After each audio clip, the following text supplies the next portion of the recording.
Buenas con todos, mi nombre es David Salao, soy estudiante de la carrera de Ingeniería Industrial en la Universidad de Guayaquil. El día de hoy, mi tema de exposición es las propiedades de los materiales. Las propiedades de los materiales son el conjunto de características que hacen que el material se comporte de una manera determinada ante estímulos externos, tales como la luz, el calor, la fuerza, el ambiente, etc. Los materiales que se necesitan para elaborar un determinado producto se diferencian entre sí y los vamos a elegir en función de sus propiedades. Continuamos con las propiedades mecánicas. Estas propiedades son las que describen el comportamiento de un material ante las fuerzas aplicadas sobre él.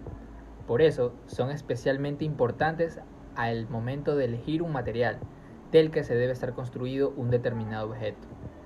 Ahora presentamos las siguientes características. Empecemos con la elasticidad.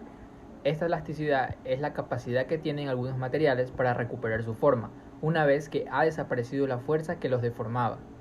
Seguimos con la plasticidad, habilidad de un material para conservar su nueva forma una vez deformado. Es opuesta a la elasticidad. También tenemos a la ductilidad.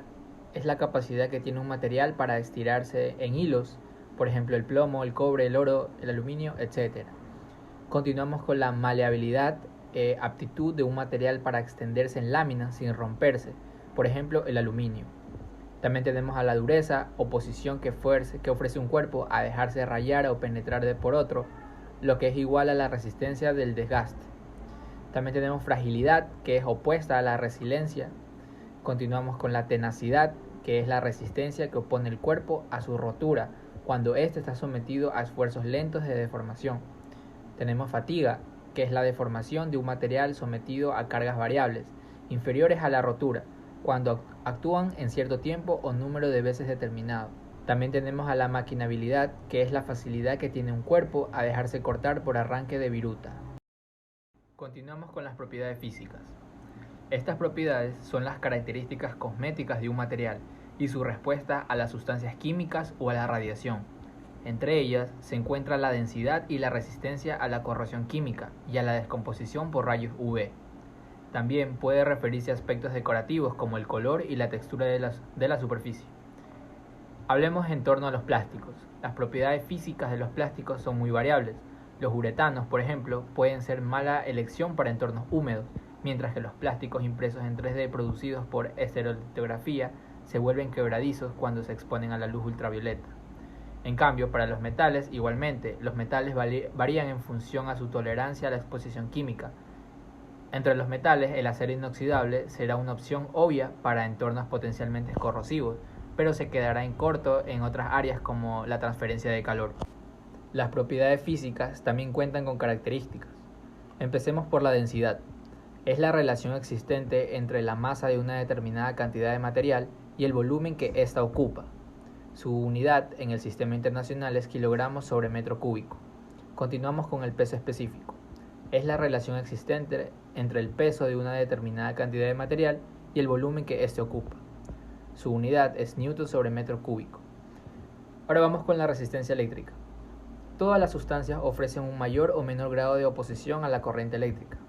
Tal oposición es la resistencia eléctrica, ya que ésta define si un material es conductor, semiconductor o un aislante eléctrico. La resistencia eléctrica se mide en ohmios. Una magnitud asociada a la resistencia eléctrica es la resistividad, ya que ésta se define como la resistencia que ofrece al paso de la corriente de un material. Se mide en ohmios por metro. La inversa de la resistividad es la conductividad. Continuamos con las propiedades ópticas. Se refiere al comportamiento de los cuerpos cuando la luz incide sobre ellos. Así tenemos cuerpos opacos que absorben o reflejan totalmente la luz, impidiendo que pase a su a través. Cuerpos transparentes que transmiten luz por lo que permiten ver a través de ellos. Cuerpos translúcidos que dejan pasar la luz, pero impiden ver los objetos a su a través. Continuamos con las propiedades químicas. Estas propiedades están relacionadas con el comportamiento de los materiales cuando estos interaccionan con otras sustancias o materiales, pudiendo incluso llegar a transformarse en otro material, con lo consiguiente pérdida o deterioro de las propiedades físicas del mismo. Estas propiedades son consecuencia directa de la estructura química del material. Las propiedades químicas más importantes de los materiales son las referentes a los fenómenos de oxidación y corrosión. Las propiedades químicas más importantes de los materiales son los referentes a los fenómenos de oxidación y corrosión. Empecemos con los fenómenos de oxidación y corrosión. La corrosión se define como el deterioro de un material a consecuencia de un ataque químico, ya sea producido por ácidos, sales, alcalinos, etc., o un electroquímico del entorno, ya sea el oxígeno, la humedad o la lluvia ácida. Los mecanismos de deterioro son diferentes según se trate de los materiales metálicos, polímeros o cerámicos.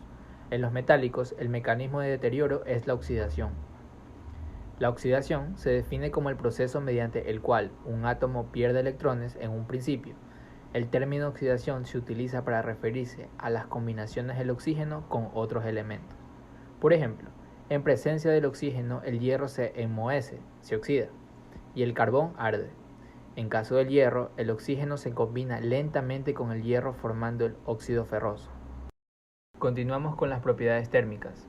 Estas propiedades son las que determinan la respuesta de un material a la temperatura.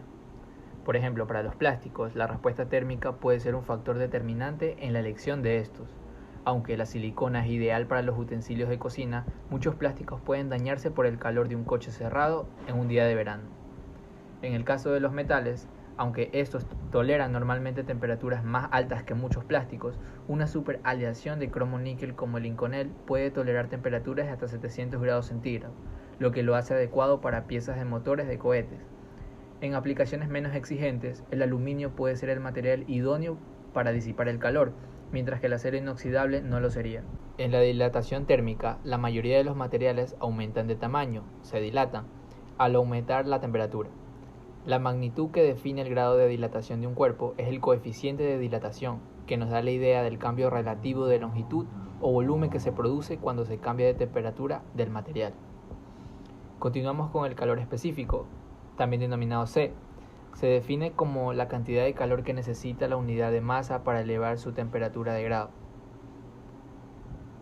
En la temperatura de fusión, al elevar la temperatura de un sólido, puede producirse un cambio de estado, pasando de sólido a líquido. La temperatura a la que se sucede tal fenómeno es la temperatura de fusión, que a presión normal se llama punto de fusión. Durante el proceso de fusión, la temperatura del cuerpo no varía hasta que se ha aportado el calor necesario para el cambio de estado, momento en el cual vuelve a elevarse la temperatura del cuerpo. Continuamos con la conductividad térmica. Es un parámetro que indica el comportamiento de cada cuerpo frente a la transmisión de calor, es decir, es la intensidad con la que se transmite el calor en el seno de un material. Por último, tenemos el calor latente de fusión. Es el calor necesario para transformar una unidad de masa del material de estado sólido a líquido. En conclusión, tenemos que las propiedades de los materiales son necesarias para el conocimiento en la compra o construcción de una pieza. Hemos repasado las diferentes propiedades, tanto la mecánica, física, química y térmica. Todas estas conforman los materiales y con el correcto manejo de estas podemos tener una mayor funcionabilidad en lo que queramos construir o para usarlo correctamente en un fin específico. Esta fue mi exposición, soy David Salao y muchas gracias.